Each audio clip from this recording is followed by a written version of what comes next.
오늘로 9월 정규장 거래가 마감됐습니다. 약세장일 것이란 전망과는 달리 9월 코스피 지수는 주요국 중 수익률 1위를 기록했습니다. 이유가 무엇이었는지, 그렇다면 10월 시장은 어떨지 전망해보는 시간 갖도록 하겠습니다. 증권부 정원우 기자 나와 있습니다.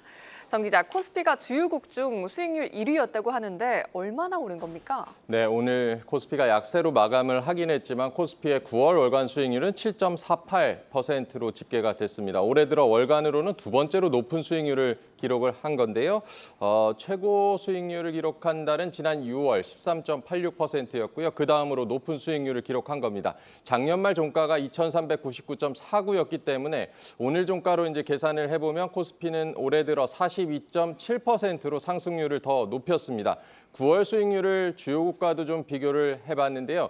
9월 들어 지난밤까지 뉴욕 증시에서 S&P 500이 3.11%, 나스닥이 5.29%, 다우가 1.69%를 월간 수익률을 기록을 했습니다. 오늘 밤을 봐야겠지만 코스피와는 그중에서 가장 높다는 나스닥도 좀 격차가 있고요. 9월에는 아시아 증시가 이제 전반적으로 좋았는데요. 홍콩 항생 지수와 대만 각권이 6%대, 일본 니케이 225도 5%대로 아시아 증시가 전반적으로 9월에 좋았지만 코스피에는 못 미쳤습니다. 상해 종합 같은 경우는 월간으로 거의 보합으로 마무리했고, 지금 유럽 증시를 봐도 거의 보합 수준이었습니다. 지금 베네수엘라나 파키스탄 같은 이런 주요 신흥국들을 제외하면 주요 선진국 시장에서 코스피보다 수익률이 높은 지수는 찾아볼 수가 없었습니다. 네, 사실 9월은 계절적 약세장이라는 인식이 팽배합니다.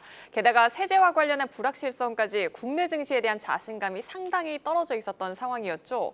그런데 어떻게 이런 결과가 나오게 된 걸까요? 네, 말씀하신 대로 이제 8월 시장 코스피가 마이너스 1.83%를 기록을 하면서 거꾸로 가면서 당초에 이제 9월 시작할 때 자신감이 좀 떨어졌었고, 9월은 또 이제 전통적인 약세장이라는 측면 인식이 이제 9월 박스권 장세를 예상하게 했었는데요. 다행스럽게 이제 빗나갔습니다. 전문가들은 두 가지 요인으로 9월 코스피의 강세를 해석을 합니다. 반도체, 정확하게는 이제 삼성전자의 부활, 그리고 기업 지배구조 개선과 관련된 상법 개정에 대한 기대감, 이렇게 두 가지 요인인데요. 먼저 삼성전자의 9월 상승률 같은 경우는 집계를 해보니까 20%가 넘습니다.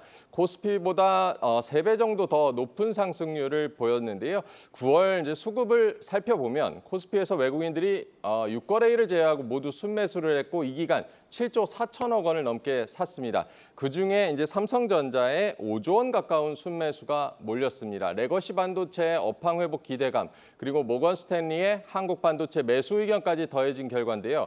SK 하이닉스에도 1조 4천억 원 가까이 이제 순매수가 몰려서 합산을 해보면 6조 3천억 원 정도가 되는데요. 9월 외국인들이 한국 증시에서 산 종목은 거의 반도체 투톱이라고 볼 수 있을 정도입니다.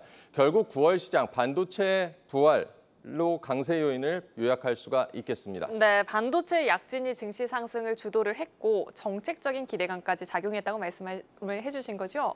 네, 그렇습니다. 9월 시작하면서 강세를 불러온 두 번째 요인, 상법 개정과 세제 개편 기대감일 텐데요. 정치권에서 아무래도 좀 논쟁이 있었지만 이재명 대통령이 양도세 부과 대주주 기준을 다시 50억 원으로 유지하는 쪽으로 이제 물러났는데요. 그럼에도 개인들이 9월 들어서 7조 원 가량 코스피를 순매도를 보인 것 보면 세제 개편에 대한 기대감이 코스피 상승으로 이어졌다고 보기 좀 어려운 측면도 있습니다. 그렇지만 이제 정부의 자본시장 부양에 대한 의지를 재확인했다는 측면에서 시장에는 우호적인 재료로 부각이 됐습니다. 오늘 또 여당 지도부가 한국거래소를 찾았는데요. 정청래 더불어민주당 대표는 코리아 디스카운트 시대를 넘어 코리아 프리미엄 시대로 가야 하겠다는 의지를 다시 강조를 했고요. 코스피 5천 시대를 현실로 만들기 위해서 앞으로도 계속 노력하겠다고 강조를 했습니다. 어제 야당인 이제 국민의힘도 배당소득 분리과세 추진 의지를 또 밝혔고, 더 나아가서 연 2천만 원 이하의 배당소득에 대해서도 현행 14%인 세율을 9%로 낮추겠다고 했습니다.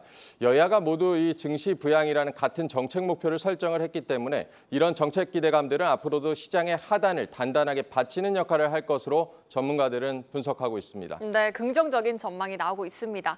이제 내일이면 10월인데요. 9월에 좋은 흐름이 이어져야 할 텐데 10월장 전망 어떻게 보십니까? 네, 9월 시작 때는 증권사들의 전망이 좀 다소 보수적이었는데 9월 전망이 좀 보기 좋게 빗나가면서 10월 증권사들의 코스피 전망도 대체로 긍정적으로 바뀌고 있습니다. 저희 그 한국경제TV 11시에 방영하는 마켓인사이트 시간에 매달 이제 주요 증권사 리서치 센터장들을 직접 설문조사에서 시장 전망을 발표를 하는데요. 센터장들이 제시한 코스피 밴드를 미리 좀 가져와 봤습니다. 센터장들이 제시한 코스피 밴드 상단을 보면 대체로 3,500을 넘고 있습니다. LS증권과 키움증권이 3,600선까지도 상단을 제시를 했고요. 하나증권은 이제 시나리오별 두 가지 지수 밴드를 가정을 했는데 과거 강세장에 대입할 경우 3,800까지도 가능하다는 의견을 조심스럽게 내놨습니다. 물론 지금 표로 보시는 것처럼 밴드 하단을 보면 3,100에서 3,200까지도 이제 열어두고 있고 그만큼 밴드 폭이 크기 때문에 과도한 낙관은 좀 위험하겠지만 코스피 밴드 상단이 더 올라갔다는 점에 좀 주목할 필요가 있어 보이고요. 자세한 설문조사 결과는 내일 마켓인사이트 시간에 확인해 보시면 되겠습니다. 9월 예상과 달리 이제 강세장으로 마무리가 됐고 10월도 전통적으로 우리 시장이 약세장입니다. 2000년 이후에 10월 평균 코스피 등락률이 마이너스 1.2%였고요. 추석 연휴와 맞물린 수급 공백도 불가피한 측면이 있습니다. 또 최근에 미국 경제 지표들이 호조를 보이면서 연준의 금리 인하 기대가 후퇴하고 있고 대내적으로는 한미 관세 협상의 후속 조치로 3,500억 달러의 대미 투자에 대한 불확실성이 여전히 자리 잡고 있기 때문에 과도한 낙관은 좀 경계할 필요가 있다는 조언도 참고하셔야겠습니다. 네, 잘 들었습니다. 증권부 정원우 기자였습니다.